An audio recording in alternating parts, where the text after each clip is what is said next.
For decades, I've been told to stop asking forbidden questions, to stop digging where history says there's nothing left to find, to stop connecting dots that scholars say don't exist.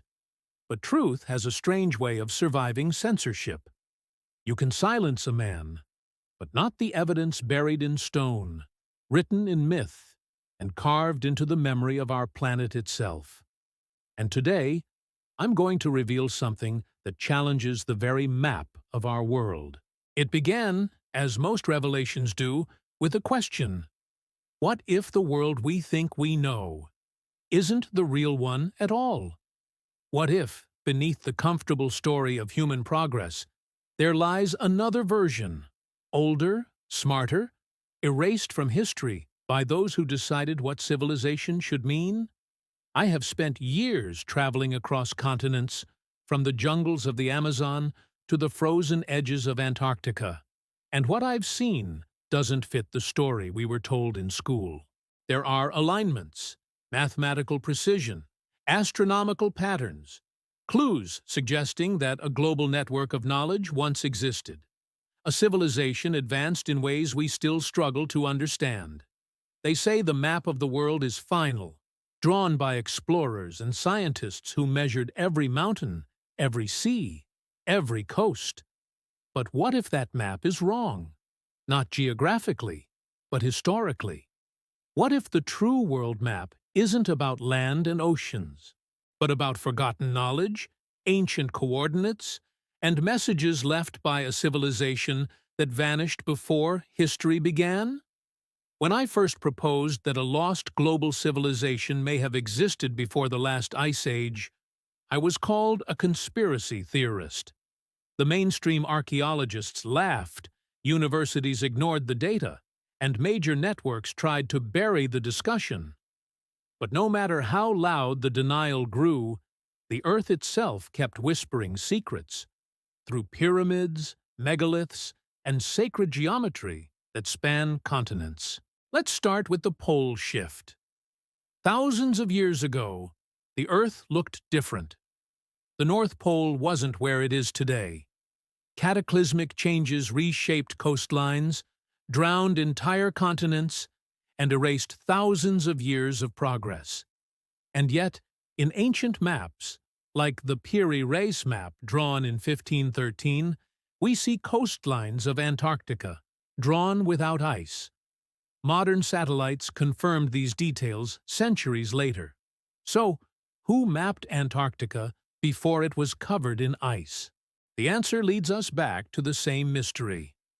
Someone, long before known history, had global knowledge of the planet's curvature, the exact positions of continents, and an understanding of astronomy that shouldn't have existed before modern instruments.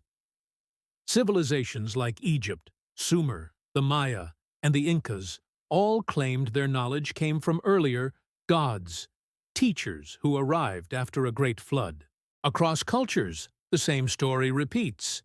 An advanced world destroyed by a cataclysm, survivors spreading across the earth, seeding the birth of what we call civilization.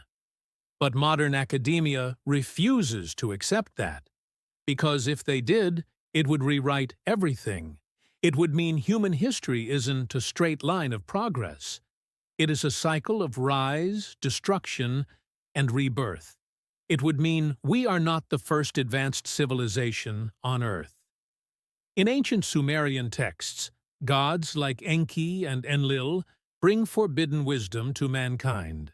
In Egyptian lore, Thoth carries the secrets of the universe. In Mesoamerica, Quetzalcoatl is the feathered serpent who teaches mathematics and astronomy. Different names, same archetype. Different lands, same message. They remembered someone who came before. For decades, I've interviewed scientists, explorers, geologists, people brave enough to question the timeline. Their findings converge. Between 12,000 and 13,000 years ago, something catastrophic happened. A series of comet impacts triggered massive flooding, wiping out entire civilizations.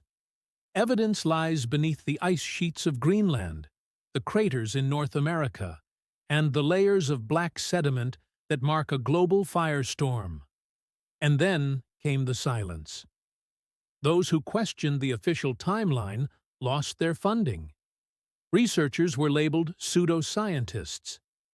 My own interviews were edited, my books dismissed, and I was called everything from a dreamer to a danger to public understanding. But here's what they don't understand. Suppression only strengthens the search for truth. I've seen ancient maps that show precise latitudes and longitudes centuries before such systems existed. I've stood inside temples aligned perfectly to the stars, not the stars of today, but of 12,000 years ago. I've watched as computer models confirmed that the Sphinx, when aligned with the constellation Leo during the precession of the equinoxes, dates far earlier than mainstream Egyptology allows. The implications are enormous. If the Sphinx and the pyramids truly predate known history, then everything built afterward, from Mesopotamia to Mesoamerica, could be part of a global legacy. These monuments were not isolated miracles, they were survivors of a lost system of knowledge. Why would anyone want to silence that? Because power depends on narrative. And if humanity learns that civilizations have risen and fallen before, we begin to question the authority of those who claim to control knowledge today. Imagine if the real-world map isn't the one we see in textbooks, but one encoded in megaliths, ancient star charts, and global mythologies. A network of sacred sites forming a geometric grid, connecting Egypt to Easter Island, Angkor Wat to Stonehenge, Teotihuacan to the Himalayas. Coincidence? No. It's the fingerprint of something bigger, a blueprint of consciousness itself. We are taught to see history as linear, primitive to advanced, but every myth, every ruin, every unexplained artifact screams otherwise. The ancients weren't primitive. They were the inheritors of something monumental. They understood the Earth as a living system, connected to the cosmos, aware of cycles we've only begun to rediscover. And maybe that's the real secret of the world map. It wasn't about borders and territories. It was a map of knowledge, of energy lines, celestial alignments, and consciousness grids. It was a reminder of who we were before the Great Forgetting. I've been warned, told to stop speaking, told that sharing these discoveries misleads the public. But what misleads humanity more than ignorance? What harms us more than the arrogance of thinking we already know everything? Every ancient map, every sacred text, every alignment points to a story of connection, a reminder that the world was once unified under a higher understanding. And yet, each time we approach that truth, something, or someone, tries to erase it again. You can call it coincidence, or you can call it pattern recognition. But if the same geometry, the same myth, the same story repeats across continents separated by oceans, perhaps it's time we admit history is hiding something. I believe humanity is suffering from amnesia. We have forgotten who we are and where we came from. But the Earth remembers. Her mountains, her rivers, her magnetic field. They hold the memory of a time when our ancestors did not fight over land, but sought alignment with the planet itself. We are rediscovering that memory now, through ancient ruins, through forbidden maps, through the courage to ask questions the establishment refuses to answer. That's why they tried to silence me. Not because I was wrong, but because I was close. Close to exposing a truth that could free humanity from the prison of false history. Close to revealing that we are part of a cycle much older and grander than modern civilization dares to admit.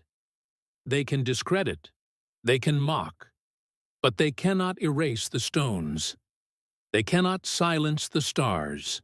and they cannot stop the truth from rising again, because truth, like the sun, always finds its way back to the horizon. So, to those who still believe the map of the world is complete, I say, look again. Beneath every continent, beneath every myth, lies a forgotten story waiting to be remembered. The real world map isn't drawn in ink or pixels. It's carved into the earth itself. And once you see it, you can never unsee it.